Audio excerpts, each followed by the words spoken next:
The expansion of the Panama Canal consists of the construction of two new set of locks, the deepening and widening of the existing channels, and the excavation of a new navigational access channel connecting the new set of locks on the Pacific side and the Culebra Cut.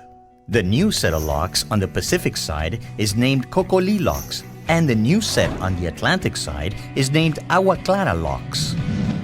The chambers of these new locks have 427 meters of usable length when both guarding gates are closed, with a width of 55 meters and a depth of 18.3 meters. These new dimensions will initially allow the transit of vessels of up to 366 meters in length, 49 meters in beam, and a maximum draft of 15 meters in tropical freshwater, with a line of vertical fenders every 15.2 meters, and they're illuminated by high-mast sliding lamps, which allow a safe passage through the locks at night. Each lock chamber will have 3 water-saving basins, which will enable using 7% less water than the existing lock system, reusing 60% of the water required for each transit. Each water-saving basin is approximately 70 meters wide by 5.5 meters deep. Vessels that comply with these maximum dimensions on the new locks but exceed the dimensions permitted in old locks are known as Neo-Panamax vessels. After the Panama Canal expansion is completed, the waterway will face new challenges in transit operations and procedures. 2 major issues that will require adjustments from previous transit operations are the handling of vessels of greater dimensions and displacement, and the implementation of a new vessel positioning procedure inside the locks. The lockage operations of vessels through the new locks will differ from current lockage operations, in that the vessels will not use locomotives to assist them inside the chambers. Vessels will be maneuvered using their engines and rudders, including the assistance of tugboats, and will be secured inside the lock chambers by means of the ship's lines. The winches will be operated by the ship's crew. This lockage procedure will be very similar to the procedure used at the Bedendrecht and Sandliet locks in the port of Antwerp, Belgium. For a better understanding of the transit procedure, we will now take you on an imaginary transit on board a Neo-Panamax vessel heading south from the Atlantic to the Pacific Ocean through the new locks of the Panama Canal. As the vessel approaches Panama Canal waters, the captain contacts Cristobal Signal Station, who provides information regarding breakwater traffic and the estimated time that the vessel will need to arrive at the entrance of the Cristobal breakwater, where he will receive the Panama Canal pilot, the boarding officer, and all other inspectors having business aboard the vessel. Inspectors that may be conducting inspections on board the vessel are the Transit Vessel Inspector, the Industrial Hygienist, the Sanitary Inspector, and the Canal Port Captain. The purpose of these inspections is to verify that requirements are met in order to guarantee a safe transit for the vessel and all the persons involved. The master will be required to provide documentation in order to receive approval for transit. The documentation required for transit is published in Operations Notice to Shipping N1-2015, Vessel Requirements, which is available online at the Panama Canal website. Some of the documents required are the International Tonnage Certificate ITC 69, PC UMS documentation of total volume or suitable substitute, load line certificate, ship classification, and minimum crew and fitness certificates, among others listed in OP Notice to Shipping N1-2015. After these inspections are completed and the required documentation is provided, the Panama Canal pilot proceeds to take the vessel on its southbound transit through the Panama Canal. The transit begins after the vessel passes the Atlantic breakwater and enters the Atlantic entrance channel by using its engines and rudder. Upon boarding the vessel, the Panama Canal pilot contacts Marine Traffic Control, who provides him with updated information on the transit of the vessel, and is also contacted by the first assisting tugboat. At Buoy 1 Cristobal, known as the Mole Buoy, the vessel receives the second assisting tugboat. The tugs will be secured to the vessel's bow and stern and will assist the vessel throughout the navigational channel leading to the locks and through the entire transit of the locks.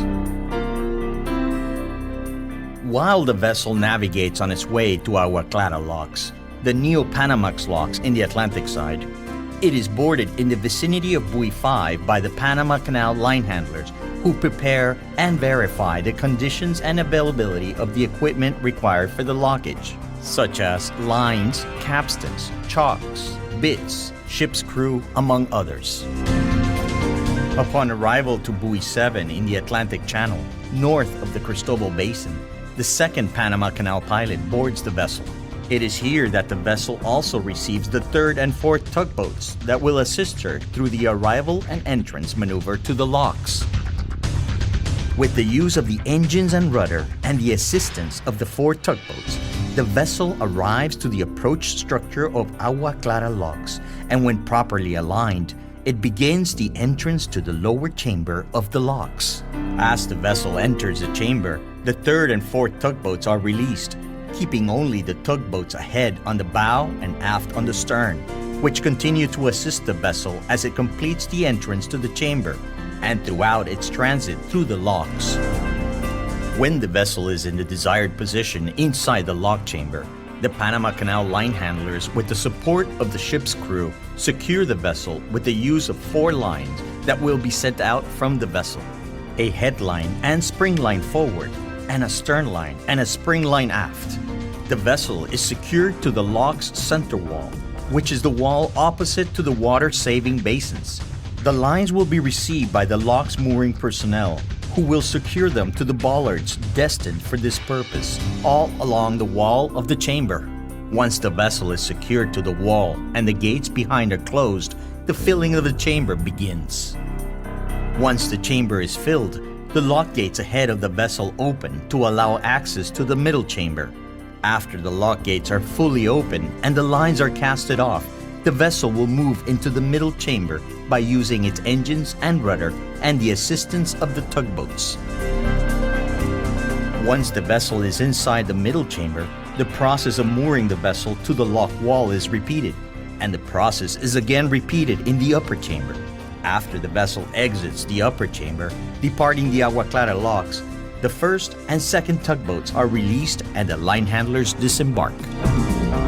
The vessel will continue to navigate Gatun Lake under its own propulsion. At Buoy 89 in Gamboa Reach, the vessel receives the first tugboat, which is secured on the stern of the vessel and assists the vessel's navigation through Culebra Cut. At Gold Hill in Cucaracha Reach, the vessel receives the second tugboat. These 2 tugboats will assist the vessel throughout the entire lockage of the Cocoli locks.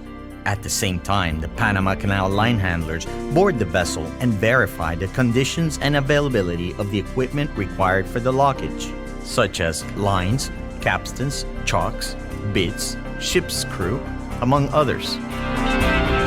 Upon entering the new Northern Pacific Access Channel, the vessel receives the third and fourth tugboats to assist in the process of arriving and entering the locks. With the use of rudder and engines and the assistance of the 4 tugboats, the vessel arrives to the approach structure of Cocoli locks, and when properly aligned, it begins the entrance to the upper chamber. As the vessel enters the chamber, the third and fourth tugboats are released, keeping only the tugboats ahead on the bow and aft on the stern, which will continue to assist the vessel as it completes its entrance into the chamber and through the locks. When the vessel is in the desired position inside the lock chamber, the Panama Canal line handlers, with the support of the ship's crew, secure the vessel to the center wall with the use of 4 lines that will be sent out from the vessel. The lines will be received by the lock's mooring personnel, who will secure them to the bollards on the wall. Once the vessel is secured to the wall and the gates behind are closed, the emptying of the chamber begins. As soon as the water level for the next chamber is reached, the lock gates ahead of the vessel open to allow access to the middle chamber. Once the lock gates are completely open and the lines are cast off, the vessel begins to move to the next chamber, in this case, the middle chamber, using engines and rudder and the support of the tugboats. When the vessel is in position in the middle chamber, the process of mooring and moving will be repeated and repeated once more when in the lower chamber. As soon as the vessel exits Cocoli locks, the second tugboat, which is made up on the bow, is released. While proceeding down Balboa Reach, the first tugboat, which is made up on the stern, is released, and the first pilot and the ACP line handlers disembark. Once the vessel arrives to Buoy 1 Pacific, the second Panama Canal pilot disembarks, and the vessel continues out to sea and to its final destination.